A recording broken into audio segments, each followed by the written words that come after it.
religious barriers, and cultural divisions. They've shaped human history for millennia.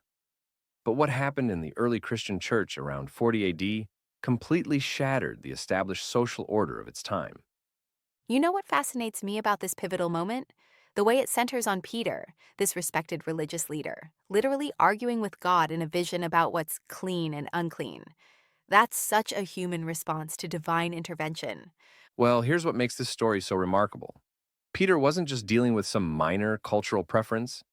These were deeply ingrained religious convictions that shaped every aspect of Jewish daily life. We're talking about barriers so strong that Jews wouldn't even enter a Gentile's house. Hmm. And that's what makes Cornelius such an interesting figure in this story. Here's a Roman centurion, someone who represents the occupying force, yet he's described as devout and generous. That must have really challenged the assumptions of the early church. Oh, exactly. And get this, historical records show that Roman centurions were among the most loyal troops in the empire. They were specifically chosen for their dedication to Rome, which means Cornelius would have been seen as the ultimate outsider by the Jewish community.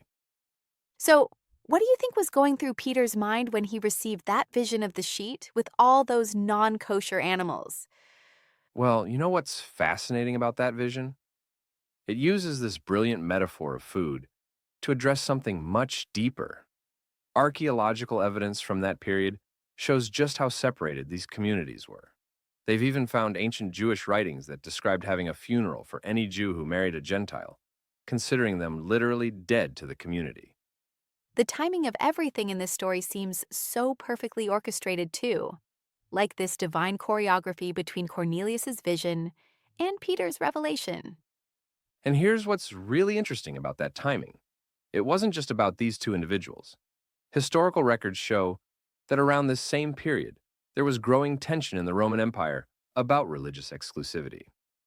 The early church was essentially pioneering a radical new approach to cultural integration. The way Peter responds once he understands is pretty remarkable, too.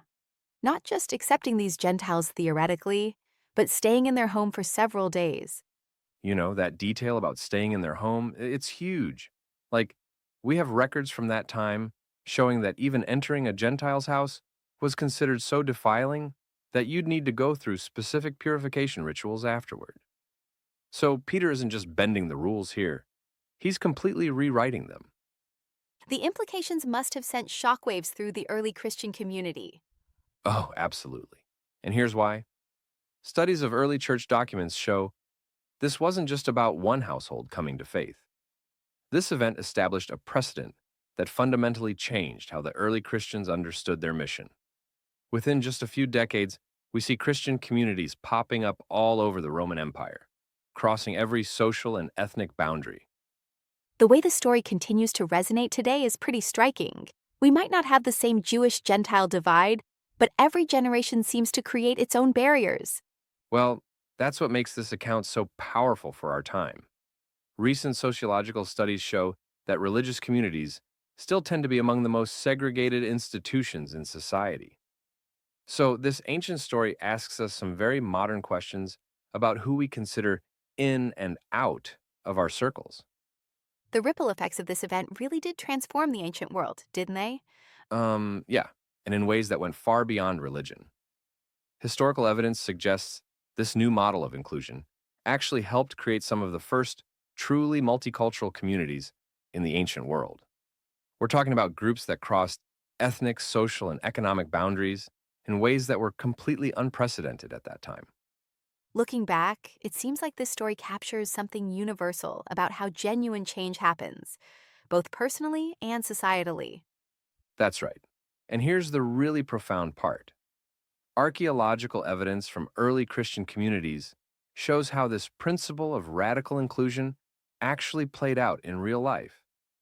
They've found evidence of shared meals between people who, in the broader society, would never have eaten together. It was like this social revolution, happening one dinner table at a time.